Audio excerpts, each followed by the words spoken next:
Okay, so if you've done an O2 sensor before, there's a couple of YouTube videos out there, and they're both not very fun. The 2004 Saturn ION upstream forward O2 sensor replacement he's in a bay and he's doing everything from the bottom coming up, and then at the very end he does this.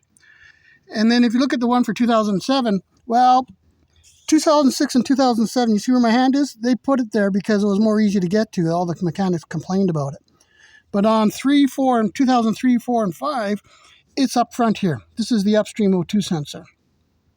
So the fun part is you can't get in there, and you see how the guy did it from underneath, and it looks like just bloody awful, and you need an engine bay. I even had the car up on my stilts here, thinking I had to get to it from underneath. But all you do is take off the heat shroud right here. It's 3 bolts, right? 13 mil. You need a deep socket. It goes over the manifold and the exhaust here, right? And you take that off, and then lo and behold, you got easy access to it. Of course, the engine protection shroud's off here. You know, anybody that's worked on an Ecotec, take your oil cap off, take the shroud off, put your oil cap back on, and then go about your business. So now, if you can see, and I'm probably not recording very good, I don't do too many of these, the sensor's in there, and it's about 35 psi, or pounds per square inch on a torque.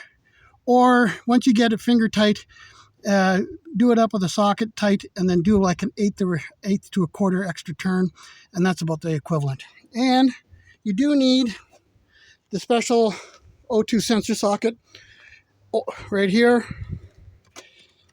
You need one of these bad boys. I took it off of that one, and I did it finger tight, and then used this one to put it on with, right? So that worked out good. And this is the old O2 sensor. And another fun fact, they say NTK is about the best non-OEM one to replace. 21546, 21546. What's the difference? Why am I got 2 of them, and why am I taking one back? Because if you look at the box number here, there's a male and a female fitting. And you need the female fitting, which is this one.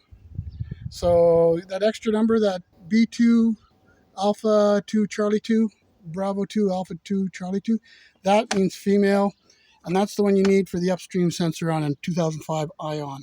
So anyways, that's a pretty cheap and dirty video, but compared to the other 2 videos that are up there, hopefully this one will give you a little bit of a head start. So there it is there, easy access.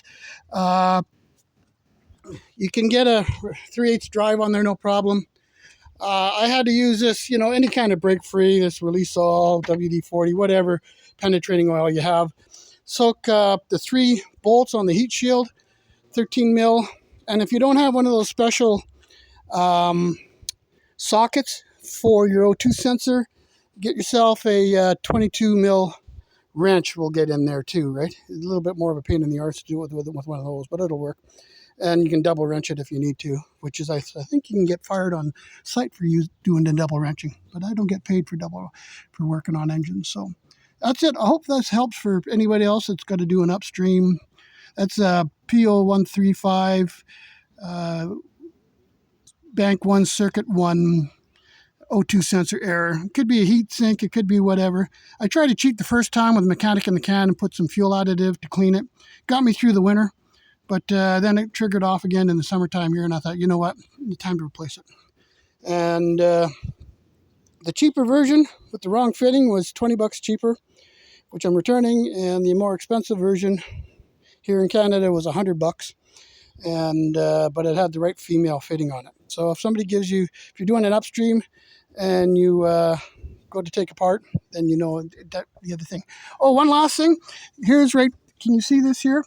The clip. It's only it's got a plastic screw in there to hold it in place.